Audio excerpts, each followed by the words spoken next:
శ్రీగురుభ్యో నమ. సదాశివసమారంభాం శంకరాచార్యమధ్యమాం అస్మదాచార్యపర్యంతాం వందే గురుపరంపరాం.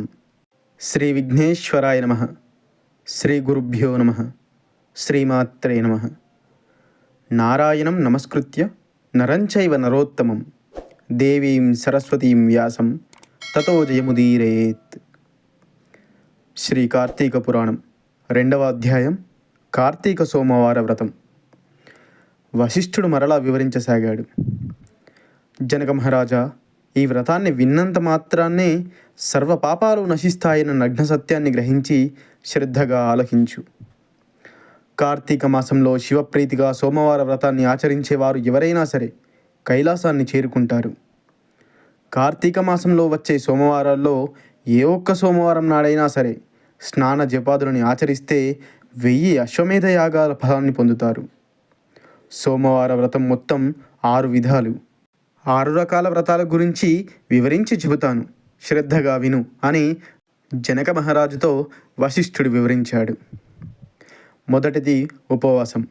కార్తీక సోమవారం నాడు పగలంతా భోజనం చేయకుండా ఉపవాసంతో గడిపి సాయంత్రపు వేళ శివాభిషేకం చేసి నక్షత్రాలను దర్శించుకొని తులసీ తీర్థం మాత్రం సేవించాలి.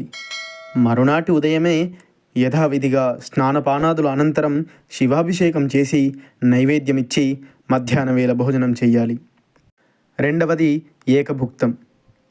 పై విధంగా చేయడం సాధ్యం కాని వాళ్ళు ఉదయం యథాప్రకారం స్నానదాన జపాలను చేసి మధ్యాహ్నం భోజనం చేసి రాత్రి భోజనానికి బదులుగా శైవతీర్థాన్ని లేదా తులసీ తీర్థాన్ని ఏదైనా ఒకటి స్వీకరించాలి. మూడవది నక్తం. పగలంతా ఉపవాసంతో గడిపి రాత్రి నక్షత్ర దర్శనం చేసుకున్న తర్వాత భోజనం చేయవచ్చును. దీనిని నక్తం అంటారు. నాలుగవది అయాచితం. తమంతట తాము భోజనం కొరకు ప్రయత్నించకుండా ఎవరైనా పిలిచి భోజనం పెడితే భోజనం చేయవచ్చు. దీనినే అయాచితం అంటారు. ఐదవది స్నానం. పైన చెప్పిన 4 విధాల ఏ ఒక్కటి చేయగల శక్తి లేని వారు ఉదయం స్నాన జప తపాదులు చేస్తే ఫలితం లభిస్తుంది. ఆరవది తిలాదానం. మంత్రజప విధులు ఏవీ తెలియని వారు కార్తీక సోమవారం నాడు నువ్వులు దానం చేసిన కార్తీక వ్రత పుణ్యఫలం లభిస్తుంది. ఈ 6 పద్ధతులలో ఏ ఒక్కదాన్ని ఆచరించినా కార్తీక సోమవార వ్రతం చేసినట్లే అవుతుంది. కానీ తెలుసుండి కూడా ఏ ఒక్కదాన్ని కూడా ఆచరించని వాళ్ళు 8 యుగాల పాటు కుంభీపాక రౌరవాది నరకాల్ని పొందుతారు. ఈ వ్రతం చేయడం వలన అనాథలు, స్త్రీలు కూడా విష్ణు సాయుధ్యం పొందుతారు. కార్తీక మాసంలో వచ్చే ప్రతి సోమవారం నాడు పగలు ఉపవసించి రాత్రి నక్షత్ర దర్శనం చేసుకున్న తర్వాతనే భోజనం చేయాలి. ఆ రోజు మొత్తం భగవంతుని ధ్యానంలో గడిపే వాళ్ళు తప్పనిసరిగా శివ సాయుధ్యాన్ని పొందుతారు. సోమవార వ్రతాన్ని ఆచరించే వాళ్ళు నమక చమక సహితంగా శివాభిషేకం చేస్తే మహాపుణ్యం లభిస్తుంది. ఈ సోమవార వ్రత ఫలాన్ని వివరించే ఒక ఇతిహాసాన్ని చెబుతాను విను అని వశిష్ఠ మహర్షి జనక మహారాజుతో తెలిపాడు. నిష్ఠురి కథ. పూర్వం ఒకానొక బ్రాహ్మణుడికి నిష్ఠురి అనే కూతురు ఉండేది. చూసేవాళ్ళని ఇట్టే ఆకర్షించే అందగత్తే ఆమె. ఎంతో విలాసంగా ఉండే ఆమెకి మంచి గుణాలు అబ్బలేదు. నిత్య కాముకురాలుగాను దుష్టగుణం గలదిగాను 10 మంది నోళ్ళలో ఎప్పుడూ నానుతూ ఉండేది. ఆమె ప్రవర్తనకి తగినట్లుగా కర్కశ అని పిలిచేవారు. 10 మందిలో పరువు పోకముందే నిష్ఠురిని బ్రాహ్మణుడైన మిత్రశర్మకి ఇచ్చి పెళ్లి చేసి చేతులు దులిపేసుకున్నాడు ఆమె తండ్రి.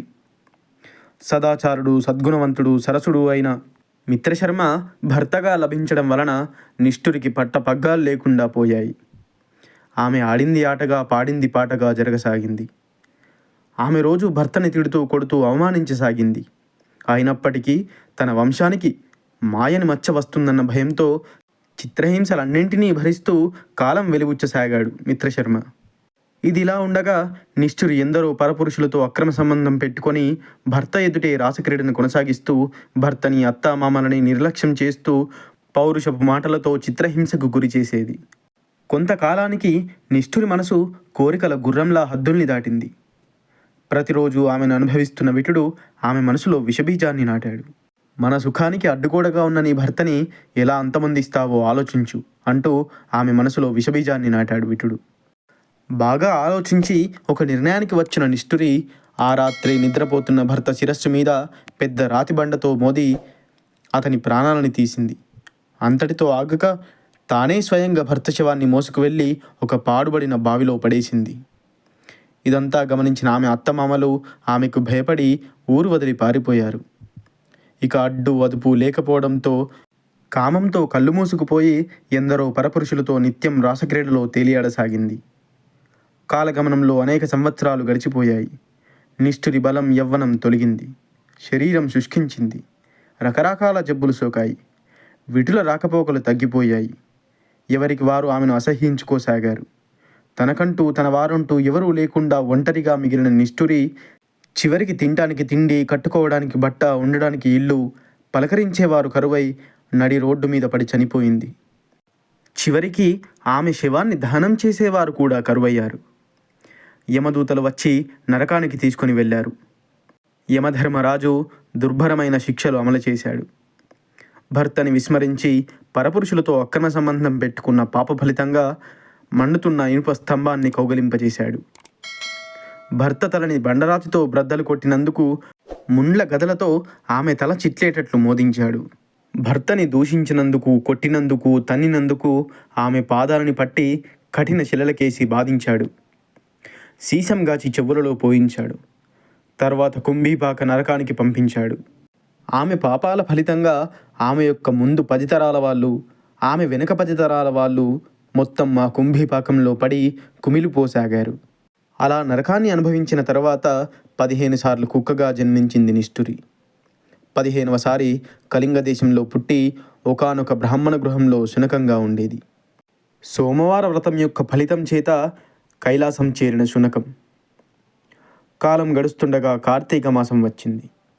ఒక కార్తీక సోమవారం నాడు ఆ ఇంటి బ్రాహ్మణుడు పగలంతా ఉపవాసం ఉండి నక్షత్ర దర్శనానికి ముందు శివాభిషేకం నిర్వర్తించి నక్షత్ర దర్శనం చేసుకొని నక్త స్వీకారానికి సిద్ధపడి ఇంటి బయట బలిని విడిచిపెట్టాడు. ఆ రోజు ఆహారం లభించక పస్తులు ఉన్న ఆ కుక్క ప్రదోష దినాన ఆ బలి అన్నాన్ని భుజించింది. బలిభోజనం వలన దానికి పూర్వజన్మల స్మృతి కలిగింది. ఓ బ్రాహ్మణుడా, నన్ను రక్షించమని మనిషిలాగా మాట్లాడింది. దాని మాటల్ని విని ఆశ్చర్యంతో బయటకు వచ్చాడు బ్రాహ్మణుడు. నీవేమి తప్పు చేశావు? నిన్ను ఎలా రక్షించాలో చెప్పు అంటూ అడిగాడు. ఓ బ్రాహ్మణోత్తమా, నేను పూర్వజన్మలో విపరీత బుద్ధులు కలిగిన కాముక వనితను. కామంతో కళ్ళు మూసుకొని పోయి విటుడితో జతకట్టి నా భర్తని నేనే హతమార్చాను. బ్రాహ్మణ వంశానికి తీరని మచ్చని మిగిల్చిన పతితను.